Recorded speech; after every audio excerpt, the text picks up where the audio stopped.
Hai Dewangkarians, kembali lagi bersama Penpro Meliora dalam Bulletin Disease edisi November.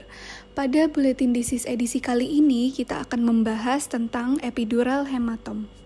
Epidural hematom adalah perdarahan intrakranial yang terjadi karena fraktur tulang tengkorak dalam ruang antara tabula interna cranii dengan dura mater.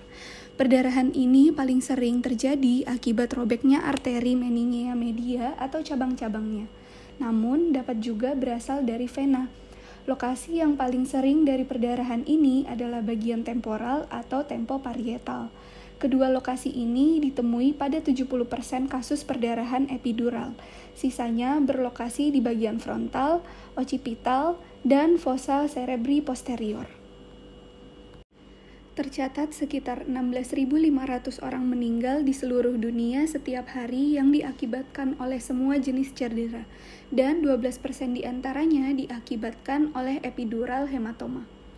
Menurut Riskesdas, kejadian kasus cedera di Indonesia pada tahun 2017 sebesar 8,2%, dengan kasus tertinggi terdapat di Provinsi Sulawesi Selatan, yaitu 12,8%, dan kasus terkecil di Jambi, yaitu 4,5%. Mayoritas kasus cedera kepala didominasi kelompok umur dewasa, yaitu sebesar 38,8%, dan usia lanjut atau lansia 13,3%, dan anak-anak sekitar 11,3%. Epidural hematom utamanya disebabkan oleh gangguan struktur dura mater dan pembuluh darah kepala, biasanya karena fraktur. Dapat terjadi akibat kecelakaan kerja maupun lalu lintas.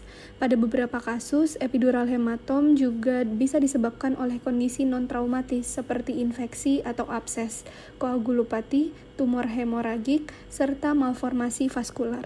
Cedera disebabkan oleh laserasi arteri meningea media atau sinus dura dengan atau tanpa disertai fraktur tengkorak.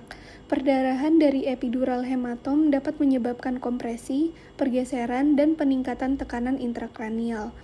Pada epidural hematom, perdarahan terjadi di antara tulang tengkorak dan dura mater bila salah satu cabang arteria meningea media robek. Robekan ini sering terjadi bila fraktur tulang tengkorak. Perdarahan yang terjadi menimbulkan epidural hematom.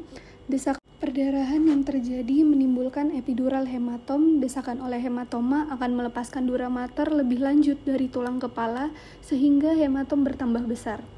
Hematoma yang membesar di daerah temporal menyebabkan tekanan pada lobulus temporalis otak ke arah bawah dan dalam.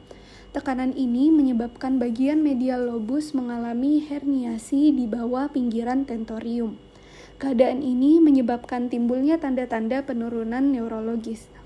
Tekanan dari herniasi pada sirkulasi arteria yang mengatur formasi retikularis di media oblongata menyebabkan hilangnya kesadaran.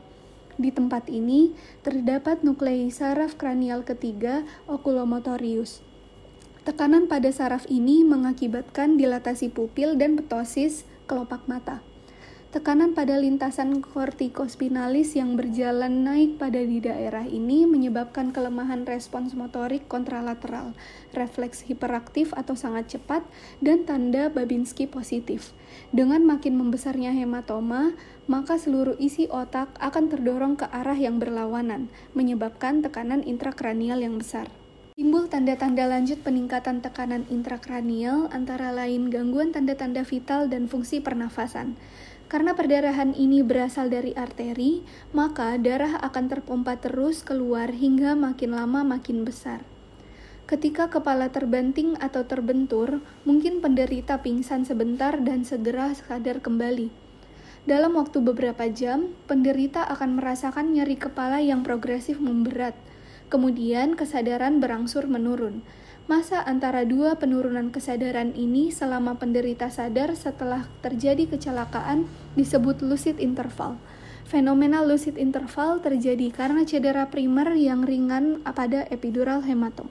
Pasien dengan epidural hematom mengalami hilang kesadaran singkat setelah trauma kepala, diikuti lucid interval dan penurunan neurologis. Pada pemeriksaan fisik dapat ditemukan gejala khas berupa kesadaran menurun secara progresif, tampak memar di sekitar mata dan di belakang telinga, terdapat cairan yang keluar dari saluran hidung atau telinga. Pada tahap kesadaran sebelum stupor atau koma, bisa dijumpai hemiparese atau serangan epilepsi vokal. Pada perjalanannya, terjadi peningkatan tekanan darah dan bradikardi, pelebaran pupil akan mencapai maksimal dan reaksi cahaya pada permulaan masih positif menjadi negatif.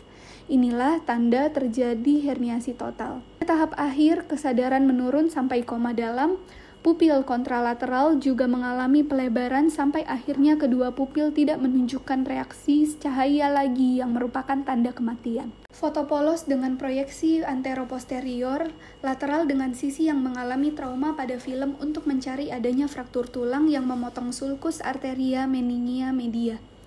Pemeriksaan CT scan dapat menunjukkan lokasi, volume, efek, dan potensi cedera intrakranial lainnya.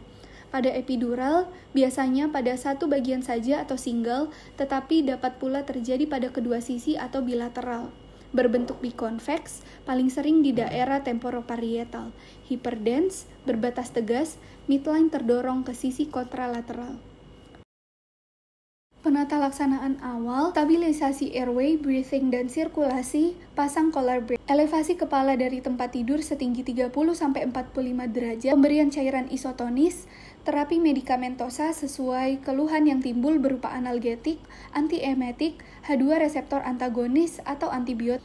Bila telah stabil, pasien dirujuk ke fasilitas rumah sakit yang memiliki sarana dokter spesialis bedah saraf.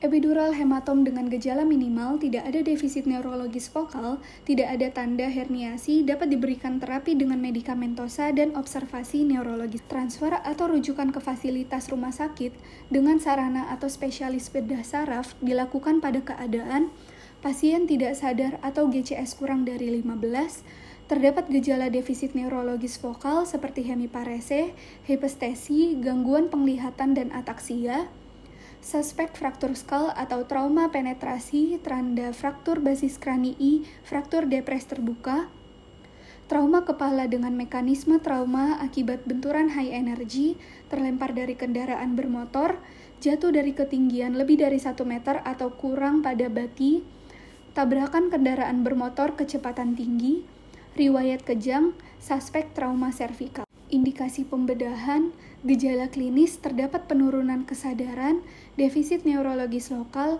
tanda herniasi, dan gangguan kardiopulmonal. Dari CT scan, epidural hematom dengan volume lebih dari 30 cc, tebal lebih dari 1 cm, dan pergeseran struktur midline kurang dari 5 mm. Nah, itu tadi buletin disease dari Penpro Meliora tentang epidural hematom. Terima kasih telah menyimak sampai akhir, dan sampai bertemu di buletin disease edisi selanjutnya.